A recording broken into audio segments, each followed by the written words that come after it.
মাসে কেন্দ্রীয় সরকারের পক্ষ থেকে শিক্ষানীতির ওপর যে নতুন দলিলটি বার হয়েছে ৭১ পৃষ্ঠার, সেই দলিলটি সম্বন্ধে এসএফআই এর পক্ষ থেকে তোমরা আমাকে কয়েকটা প্রশ্ন করেছ।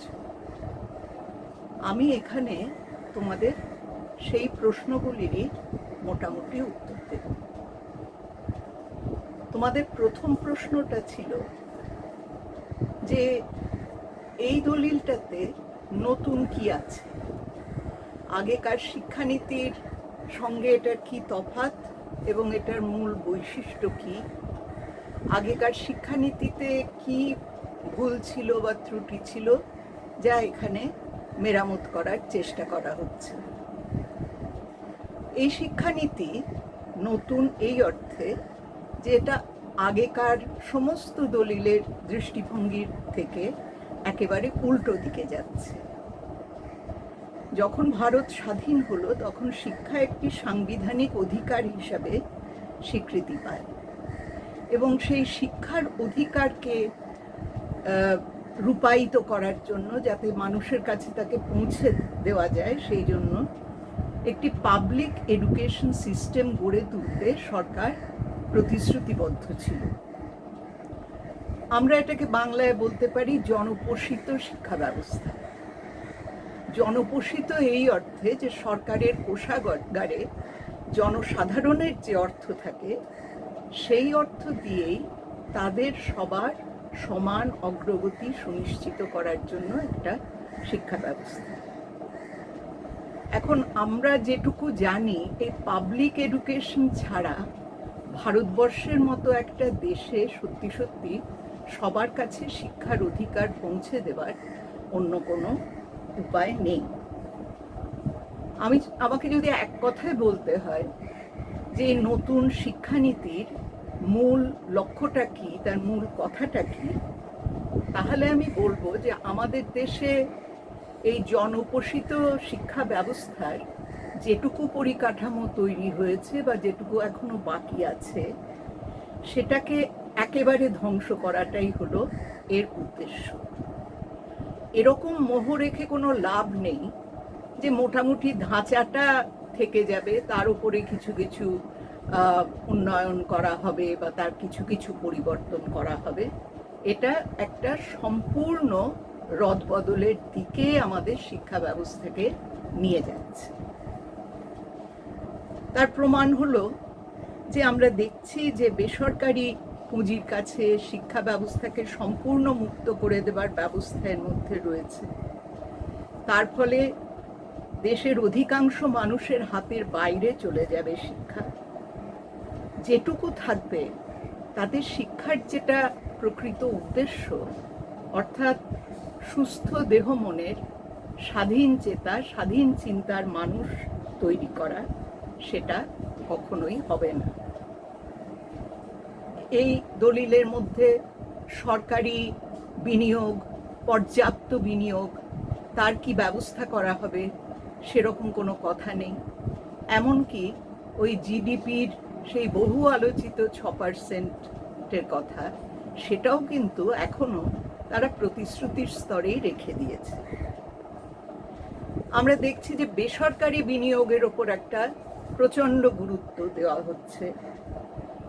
মানবপ্রেমী তকমা দিয়ে বাবা রামদেবের মতো ব্যক্তিদের শিক্ষাক্ষেত্রে প্রবেশের সব রকমের সুবিধা করে দেওয়া হচ্ছে।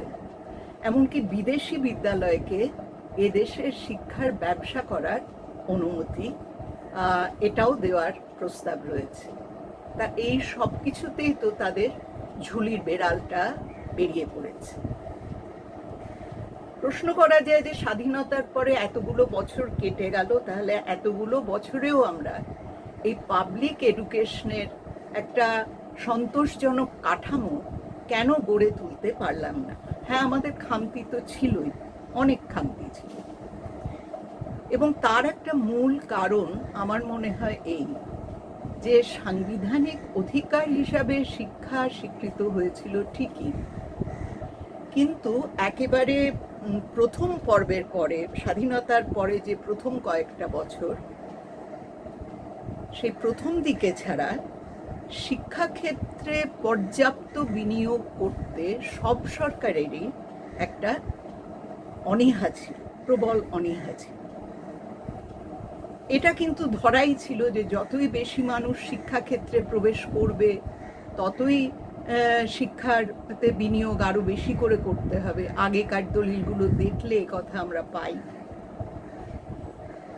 অর্থ বরাদ্দের প্রয়োজন মেনে নেওয়া হয়েছিল এবং অনেক ভালো ভালো পরিকল্পনা ছিল, কিন্তু সেগুলোকে যে কার্যকরী করা গেল না, তার কারণ তার জন্য যে রাজনৈতিক সংকল্পের দরকার ছিল সেটা কেন্দ্রীয় সরকার তো দেখায়নি।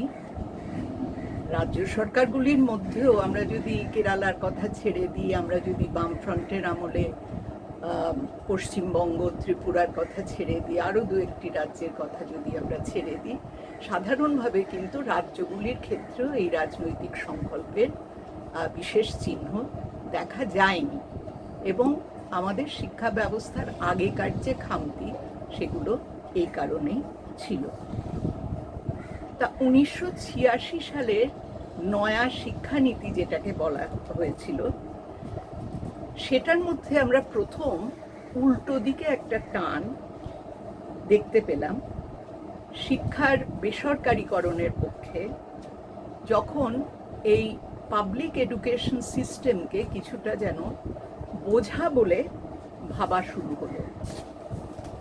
বিতর্কটা শুরু হয়েছিল উচ্চশিক্ষা নিয়ে, কারণ সে সময় ওই বিশেষ করে যেগুলো নাকি টেকনিক্যাল ইনস্টিটিউশন, সেগুলোতে আমরা দেখতে পাচ্ছিলাম প্রযুক্তিমূলক যে প্রতিষ্ঠানগুলো ছিল সেখানে বেসরকারি বিনিয়োগ বেশ ভালো রকমভাবে তখন শুরু হয়ে গিয়েছে। কিন্তু শুধু উচ্চশিক্ষার ক্ষেত্রেই নয়, 1990-এর দশকের গোড়াতে আমরা এটাও দেখতে পাই যে আন্তর্জাতিক ঋণ দানকারী যে সংস্থাগুলো, সেগুলো এই গরিব দেশগুলোর স্কুল শিক্ষার ক্ষেত্রে তারা নাক গলাতে শুরু করেছে এবং শ্রমের বিশ্বায়নের সঙ্গে শিক্ষার ধারণাকে যুক্ত করার চেষ্টা করছে।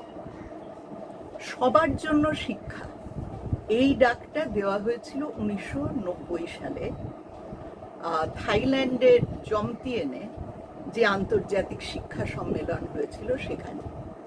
কিন্তু আমরা সবার জন্য শিক্ষা বলতে যা বুঝেছিলাম, এই আন্তর্জাতিক অর্থ ভাণ্ডার বা IMF এর কর্তারা কিন্তু সে জিনিসটা বোঝেনি। তাদের মধ্যে দু একজন এটা প্রকাশ্যে বলেই ফেলেছিলেন যে উচ্চশিক্ষা নয়, আমাদের জোর দেওয়া উচিত, আমাদের বরাদ্দ বাড়ানো উচিত প্রাথমিক শিক্ষার ক্ষেত্রে, বিশেষ করে মেয়েদের শিক্ষার ক্ষেত্রে। কারণ খুব উচ্চ শিক্ষিত নয়, কিছুটা শিক্ষিত বসংবদ একটা শ্রমের বাহিনী এখন এই বিশ্বায়িত শ্রম বাজারের জন্য আমাদের দরকার।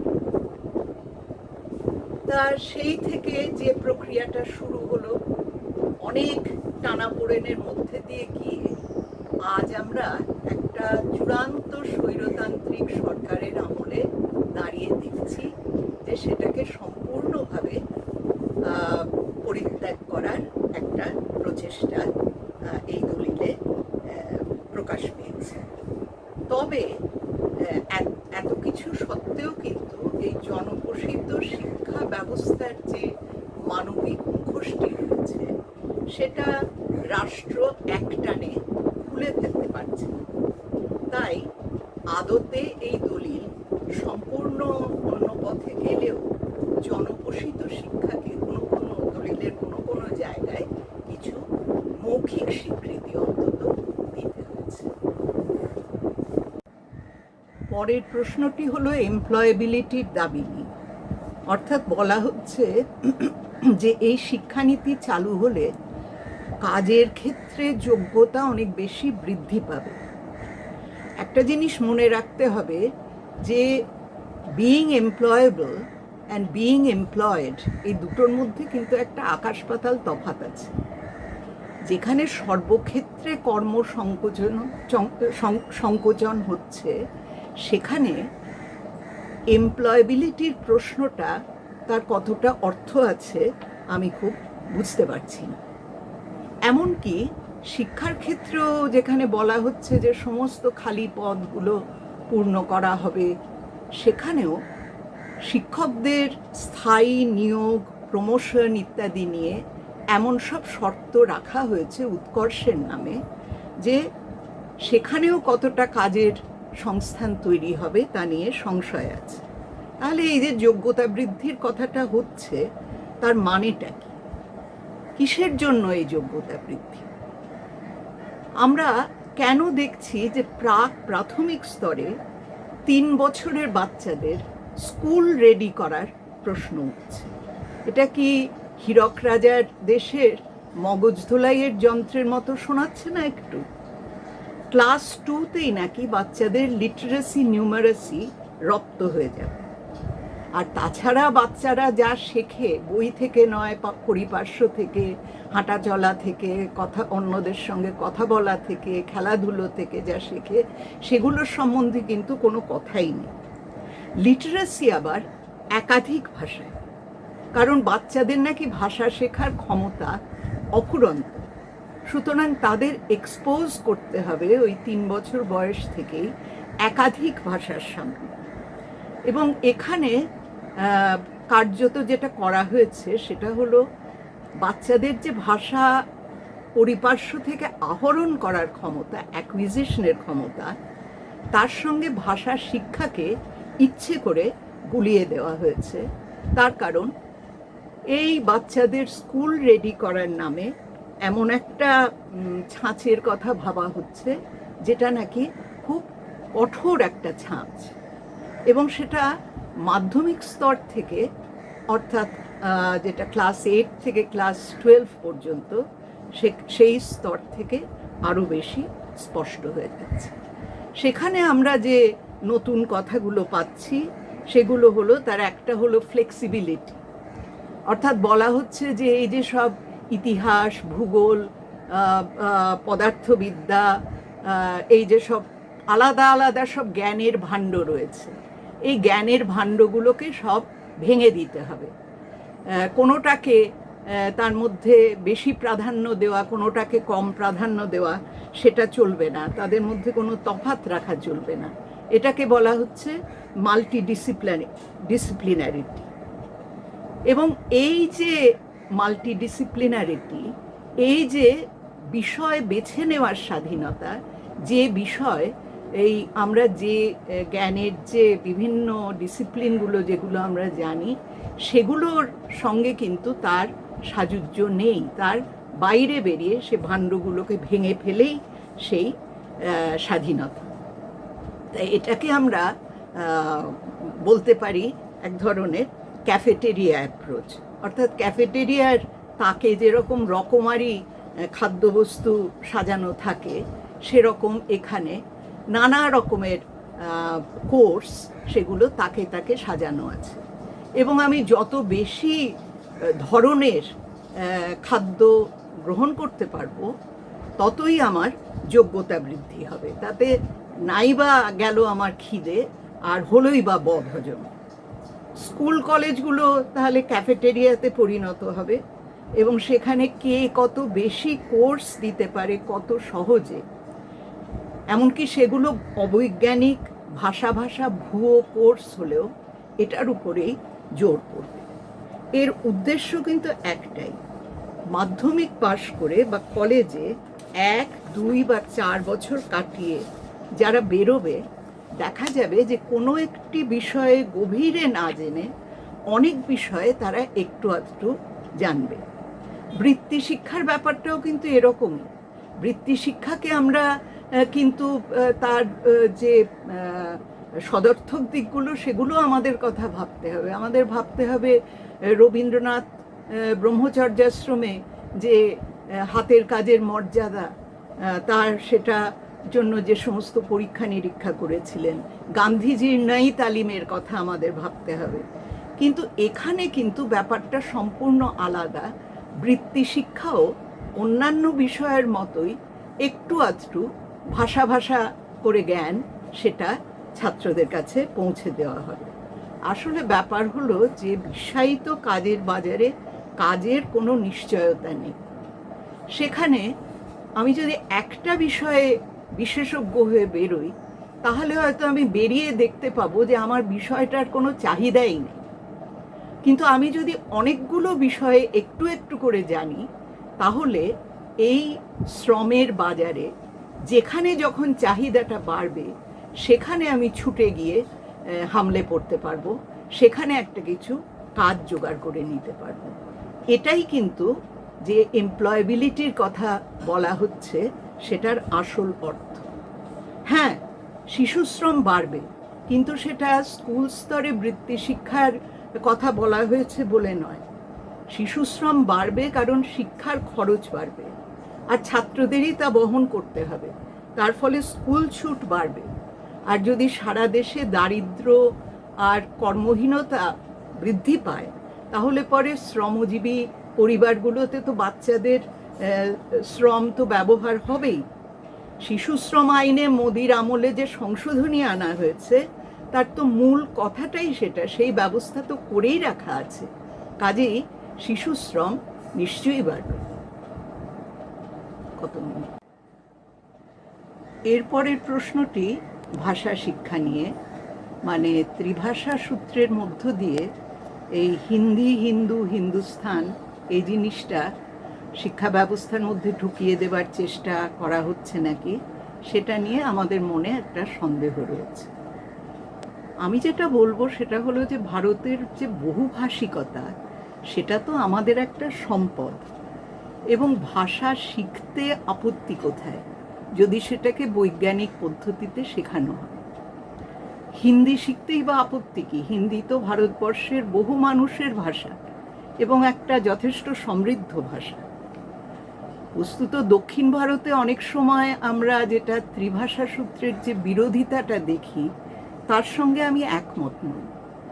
কিন্তু যদি আগেকার শিক্ষা দলিলগুলোকে একটু খতিয়ে দেখা যায়, তাহলে দেখা যাবে যে সেখানে যারা ত্রিভাষা সূত্রের কথা বলেছেন, তারা এটাই বলেছেন যে মাতৃভাষার মাধ্যম দিয়েই শুরু করতে হবে শিক্ষা, এবং তারপরে ধাপে ধাপে সন্তর্পণে শিশুর গ্রহণ করার ক্ষমতা বুঝে দ্বিতীয় এবং তৃতীয় ভাষা শেখানোর কথাই সেখানে বলা হয়েছে।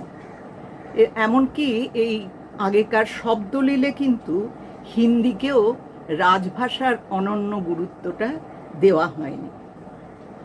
এখন এই দলিলে 3 বছর থেকে শিশুকে একাধিক ভাষার সামনে এক্সপোজ করা হবে এটা বলা হয়েছে, কিন্তু কোন কোন ভাষার সামনে সেটা অস্পষ্টই রাখা হয়েছে।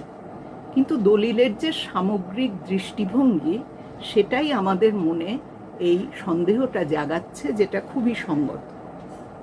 বস্তুত ভারতের যে ধারণার ওপর এই শিক্ষানীতির ভিত্তি বলে বলা হয়েছে, সেই ধারণাটাই হলো খুব সংকীর্ণ। চরক, সুশ্রুত, বরাহমিহির, 64 কলা, তক্ষশিলা, নালন্দা, মানে ফাটা রেকর্ডের মতো এগুলোকে অনেকবার কিন্তু বাজানো হয়েছে এই দলিলের মধ্যে। কিন্তু এগুলোর ইতিহাসটা কি? এদের ইতিহাসটা কি? বিষয়বস্তুটা কি? তক্ষশিলা, নালন্দায় কিভাবে পড়ানো হতো, কি পড়ানো হতো, এসব নিয়ে কিন্তু তাদের কোনো মাথা ব্যথা নেই। আসলে এই নামগুলো বারবার আউড়ে একটা এই বিষয়ে তাদের যে ভারতের ধারণা, সেই বিষয়ে একটা সম্মোহ তৈরি করাটাই হলো উদ্দেশ্য। এমনকি সংস্কৃত শিক্ষার ক্ষেত্রেও তাই। এটা যে সংস্কৃত বিদ্যাচর্চার প্রসারের কথা ভেবে হচ্ছে তাও নয়, এখানেও সেই একটা সম্মোহ তৈরি করার একটা প্রক্রিয়া এই নামগুলোর মধ্য দিয়ে সেটাই রয়েছে। এমনকি আমরা দেখছি যে ফাউন্ডেশনাল স্তরেও সংস্কৃত পাঠ্য বইয়ের কথা বলা হয়েছে, যার থেকে মনে হচ্ছে যে যে ভাষাগুলোর সামনে ছাত্রকে এক্সপোজ করা হবে, সেগুলো কেবলমাত্র মাতৃভাষা ইংরেজি হিন্দিই নয়, তার সঙ্গে দেবভাষারও মোকাবিলা তাদের করতে হবে। তা এর তো উদ্দেশ্য কখনো বিদ্যা চর্চা বা মনের বিকাশ ঘটানো হতে পারে না। এটা তো নিছক রাজনীতি। সমান গৌরবময় এবং আরও অনেক কার্যকরী ঐতিহ্য যা আমাদের দেশে রয়েছে, সেগুলোর থেকে আমাদের নজরটা সরিয়ে দেওয়া হচ্ছে। যেমন ইসলামিক জনপ্রবাহ যখন আমাদের দেশে এসেছিল, তার সঙ্গে যে ভাষা এসেছিল, যে বিদ্যাচর্চা এসেছিল, সেটা কিন্তু এখানে সম্পূর্ণ উজ্জ্ব। ভারতীয় একটি ভাষা উর্দু ভাষার তো কোনো উল্লেখই নেই। আবার ব্রিটিশ আমলের শিক্ষাক্ষেত্রে জাতীয়তাবাদ থেকে উঠে এসেছিল যে সমস্ত ধর্মনিরপেক্ষ যুক্তি নির্ভর পরীক্ষা নিরীক্ষা শিক্ষাক্ষেত্রে, যেমন বিদ্যাসাগরের মাতৃভাষায় বাংলা ভাষায় পাঠ্য বই লেখা, রবীন্দ্রনাথের পরীক্ষা নিরীক্ষা, গান্ধীজির পরীক্ষা নিরীক্ষা, জ্যোতিবা ফুলের পরীক্ষা নিরীক্ষা, আমাদের অজস্র বিজ্ঞানীদের সাধনা, এগুলো নিয়ে কিন্তু একটা কথাও কোনোখানে নেই।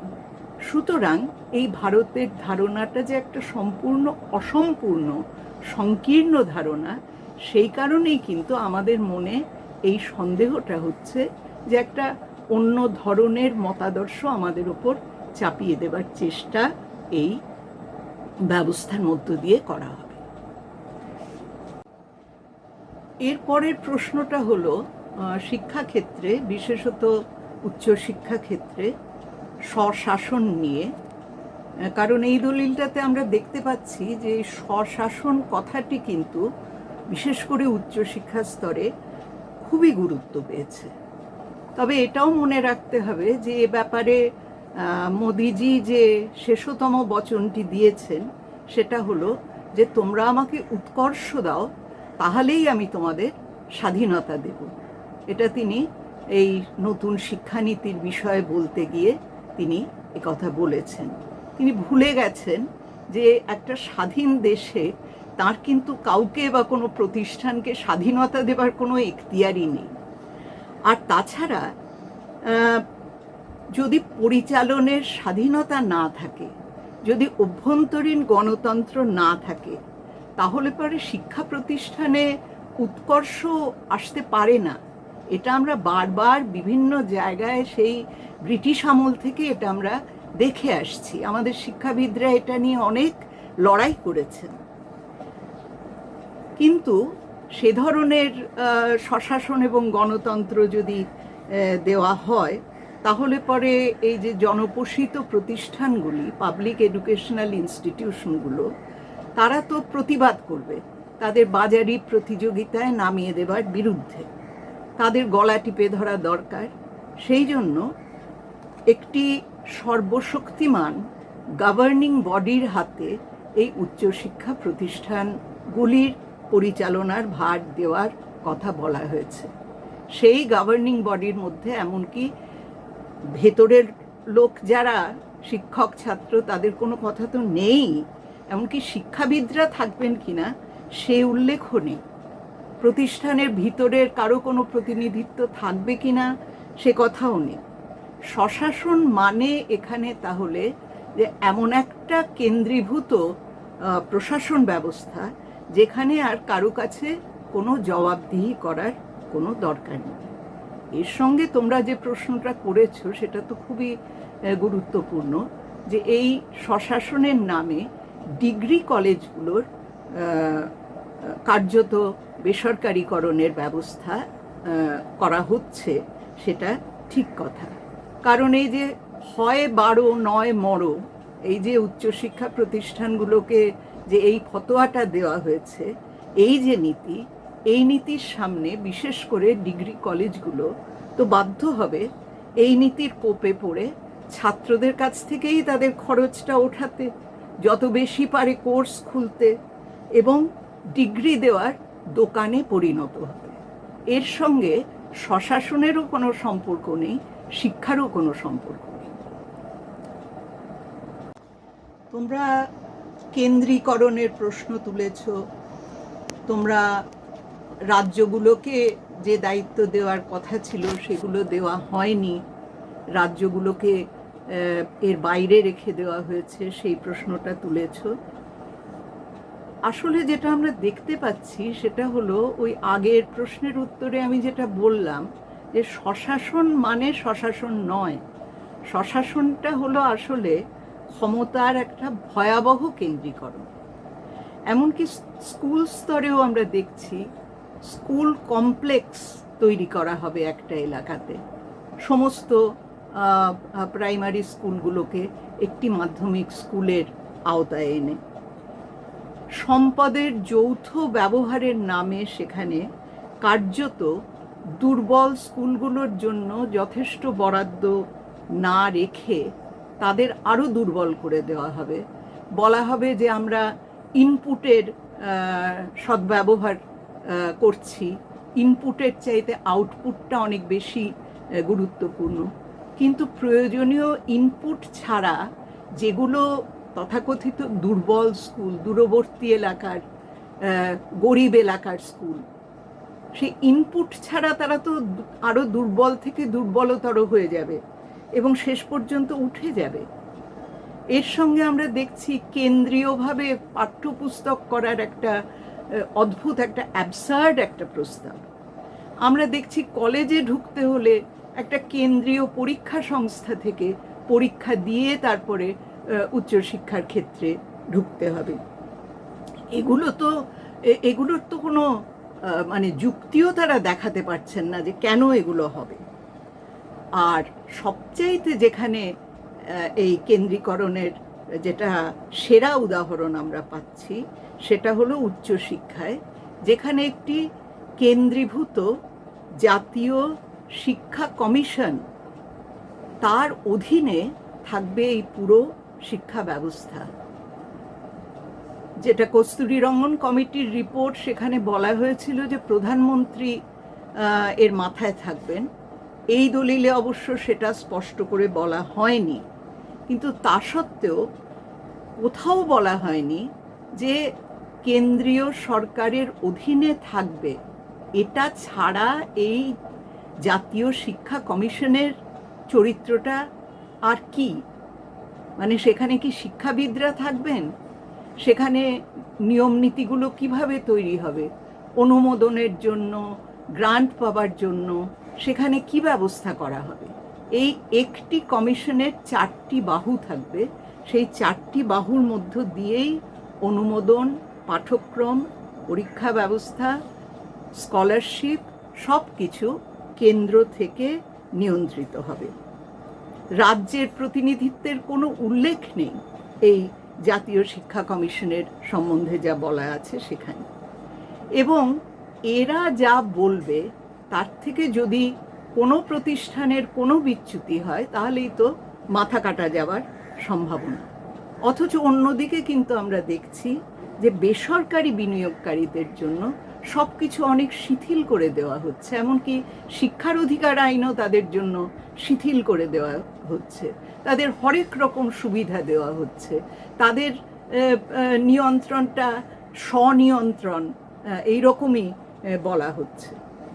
অর্থাৎ রাষ্ট্রই কোলে করে পাবলিক এডুকেশন সিস্টেমের যেটুকু অবশিষ্ট আছে সেটাকে তুলে দেবে বাজারের হাতে, এবং তাহলে আগামী প্রজন্মের একটা বড় অংশ উৎকর্ষের আশাও করতে পারবে না, শিক্ষার আশাও নয়। তোমরা সব শেষে যে প্রশ্নটা রেখেছ সেটা হলো বিকল্পের প্রশ্ন। এখন যে বিকল্প শিক্ষা ব্যবস্থার কথা আমরা ভাবি সেটা তো সেখান থেকে আমরা অনেক দূর পিছিয়ে গেছি, সেই আদলটা থেকে অনেক দূর পিছিয়ে গেছি। আমার মনে হয় যে এখন সেই আমরা সত্যি সত্যি একটা ভালো শিক্ষা ব্যবস্থা বলতে কি বুঝি তার চাইতে বরং আমাদের শিক্ষা ব্যবস্থার মধ্যে এখনো আমাদের সব মানুষকে শিক্ষা দেবার উপযুক্ত যেটুকু উপাদান বাকি আছে সেটাকে আমরা কি করে রক্ষা করব সে সম্বন্ধেই আমি কয়েকটা বিকল্প দাবি বলা যেতে পারে, যে দাবিগুলো নিয়ে আমরা এই দলিলটার বিরুদ্ধে রুখে দাঁড়াতে পারি, সেটাই আমি বলবো। সবচাইতে আগে ওঠানো চাই শিক্ষাক্ষেত্রে পর্যাপ্ত সরকারি বিনিয়োগের দাবি। সেটা 6% হতে পারে জিডিপি, বা তার থেকে বেশিও হতে পারে, 8 বা 10%ও হতে পারে, সেটা তো হিসাব করার ব্যাপার। 2% সেস শুধু নয়, আয় অনুযায়ী, মানে যাদের আয় বেশি তাদের কাছ থেকে উপরি ট্যাক্স আদায় করে শিক্ষার খরচ নির্বাহ করতে হবে। এখন তো সরকার শুনছি নাকি বাইরে থেকে অস্ত্র আমদানি করাও কমিয়ে দিয়েছে, তাতেও তো কিছু সাশ্রয় হচ্ছে, সেটাও তো শিক্ষা খাতে দেওয়া যেতে পারে। 2 নম্বর হলো শিক্ষার অধিকার আইনে শিক্ষা 14 বছর পর্যন্ত অবৈতনিক, কিন্তু এটা প্রযোজ্য হওয়া উচিত পুরো স্কুল শিক্ষার ক্ষেত্রে। আর উচ্চশিক্ষাতেও বেতন সীমা এমনভাবে বেঁধে দেওয়াটা প্রয়োজন যাতে কেউ তা থেকে বঞ্চিত না হয়। অর্থাৎ 2 রকমের বেতনক্রম, মানে ধনী ছাত্ররা একরকম বেতন দিল, গরিব ছাত্ররা আরেক রকমের বেতন দিল, এটা কিন্তু একেবারেই গ্রহণযোগ্য নয়, কারণ তাতে একটা শ্রেণী বিভাজন প্রতিষ্ঠানের মধ্যে আরও বেশি করে বাড়বে। আর তাছাড়া এই বেতনক্রম বেঁধে দেওয়া ছাড়াও প্রয়োজনীয় ক্ষেত্রে বেতন মকুবের ব্যবস্থা, ফ্রিশিপ, স্কলারশিপ ইত্যাদি ব্যবস্থাও কেন্দ্র এবং রাজ্যকে করতে হবে। 3 নম্বর হলো বেসরকারি শিক্ষা প্রতিষ্ঠানগুলোর আয় ব্যয়ের ওপর আরও কার্যকরী নিয়ন্ত্রণ আনতে হবে। তাদের অনুমোদন করার শর্তগুলো আরও অনেক স্বচ্ছ এবং কার্যকরী করতে হবে। ধর্মনিরপেক্ষতা তো এর মধ্যে অবশ্যই একটা প্রধান শর্ত হবে। শিক্ষার অধিকার আইনকে বেসরকারি স্বার্থে শিথিল করা যাবে না। বিদেশি বিশ্ববিদ্যালয়কে দেশের মাটিতে ক্যাম্পাস তৈরি করতে দেওয়া যাবে না। অবশ্যই এখন বিভিন্ন বিদ্যালয়ের স্তরে নানা রকমের যৌথ প্রকল্প বিদেশি বিশ্ববিদ্যালয়গুলোর সঙ্গে হয়, সেগুলোর অনুমোদনের ব্যবস্থা করা যেতেই পারে, কিন্তু বিদেশি বিশ্ববিদ্যালয় দেশের জমিতে একটা নতুন করে প্রতিযোগিতা তৈরি করবে আমাদের সরকারি শিক্ষা প্রতিষ্ঠানগুলোর জন্য, সেটা কোনোভাবেই মেনে নেওয়া যায় না। অঙ্গনওয়াড়ি, তারপরেরটা হলো অঙ্গনওয়াড়ি কেন্দ্রগুলিকে শিক্ষা দপ্তরের মধ্যে আনা যাবে না, বেসরকারি হাতেও সেগুলোকে দেওয়া যাবে না। পর্যাপ্ত অর্থ সাহায্য দিয়ে এবং অঙ্গনওয়াড়ি কর্মীদের স্থায়ীভাবে নিয়োগ করে পুষ্টি প্রকল্পের সঙ্গে সঙ্গে সেগুলিতে সমস্ত 3 থেকে 5 বছরের শিশুদের জন্য ক্রেশ এবং প্লে স্কুলের ব্যবস্থা করতে হবে। তারপর স্কুল স্তরে ন্যূনতম 3টি ভাষা শিক্ষার ব্যবস্থা থাকবে। প্রাথমিক স্তরে মাধ্যম হবে মাতৃভাষা, অন্য ভাষাগুলো পর্যাপ্ত সময় নিয়ে ধাপে ধাপে শেখাতে হবে, শিশুর গ্রহণের ক্ষমতা তার উপরে আস্থা রেখে। যেখানে শিশুর মাতৃভাষা এবং প্রধান আঞ্চলিক ভাষা এক নয়, যেমন পশ্চিমবঙ্গের সাঁওতাল বা নেপালি শিশুদের ক্ষেত্রে, সেখানেও প্রাথমিক স্তরে মাতৃভাষাই মাধ্যম থাকবে। 8ম শ্রেণী পর্যন্ত পরীক্ষা নয়, লাগাতার অভ্যন্তরীণ মূল্যায়নের সুষ্ঠু পদ্ধতির প্রয়োগ করতে হবে। স্কুল স্তরে সেমেস্টার প্রথা বা এই যে চয়েস বেসড ক্রেডিট সিস্টেম, সেগুলো চলবে না। একটি জাতীয় নীতি থাকবে যে পাঠ্যক্রম কি হবে, পাঠ্যপুস্তক কীরকম হবে, এবং সেই জাতীয় নীতির ভিত্তিতে রাজ্য স্তরে শিক্ষাবিদদের পরামর্শ নিয়ে পাঠ্যসূচি ও পাঠ্যপুস্তক তৈরি করতে হবে। তারপর দূরবর্তী পশ্চাৎপদ এলাকার স্কুলগুলির উন্নয়নে প্রয়োজনীয় বিনিয়োগ করতে হবে এবং তাদের দিকে বিশেষ দৃষ্টি দিতে হবে। সংরক্ষণের সাংবিধানিক নীতি মানতে হবে এবং যেখানে প্রয়োজন সেখানে হস্টেলের ব্যবস্থা করতে হবে। উচ্চশিক্ষায় ঢুকতে কোনো কেন্দ্রীয় প্রবেশিকা পরীক্ষার ব্যবস্থা মেনে নেওয়া যাবে না, এ ব্যাপারে বিশ্ববিদ্যালয়গুলিকে স্বাধীনতা দিতে হবে। তারপরে দূরবর্তী এলাকার কলেজগুলির উন্নয়নে সরকারি মঞ্জুরি সংস্থাকে বিশেষ দৃষ্টি দিতে হবে। মাল্টিডিসিপ্লিনারিটির নামে কলেজ ও বিশ্ববিদ্যালয়গুলিকে অজস্র নিম্নমানের কোর্স তৈরি করতে বাধ্য করা যাবে না। বিশেষ ক্ষেত্রে ছাড়া কলেজগুলি কোনো না কোনো বিশ্ববিদ্যালয়ের সঙ্গে যুক্ত থাকবে। বিশ্ববিদ্যালয়গুলিতে গবেষণা ও শিক্ষাকে আলাদা করা যাবে না। গবেষণার জন্য স্কলারশিপের ব্যবস্থা কেন্দ্রীয়ভাবে হবে না। কেন্দ্র এবং রাজ্য স্কলারশিপের বরাদ্দ করবে, বিশ্ববিদ্যালয়গুলোকে সেগুলো দেবে এবং বিশ্ববিদ্যালয়গুলোই অগ্রাধিকারের ভিত্তিতে গবেষণার জন্য স্কলারশিপের আবন্টন সুনিশ্চিত করবে। আর সব শেষে যেটা বলতে চাই সেটা হলো উচ্চশিক্ষা কমিশন যদি হয় তাহলে সেটা হবে প্রধানত শিক্ষাবিদদের নিয়ে গঠিত একটি স্বাধীন এবং স্বশাসিত সংস্থা। সেখানে রাজ্যগুলির প্রতিনিধিত্ব হবে আবশ্যিক।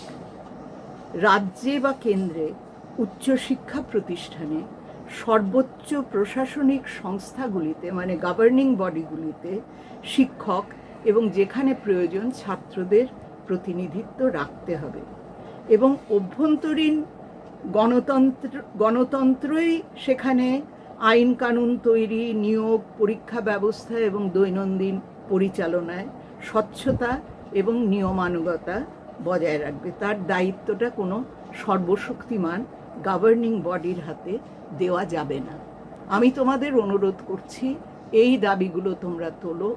এই দাবিগুলোর 50% আমরা যদি হাসিল করতে পারি, যদি আমরা সেই যে জমিটা আমাদের হারিয়েছে সেই জমিটা যদি আমরা এতটাও আবার ফিরে পেতে পারি, তাহলে পরেও কিন্তু আমরা সর্বজনীন যে শিক্ষা, সমতার জন্য যে শিক্ষা, সেটাকে রক্ষা করার জন্য কিছু জরুরি পদক্ষেপ নিতে পেরেছি, এটা বলা যাবে।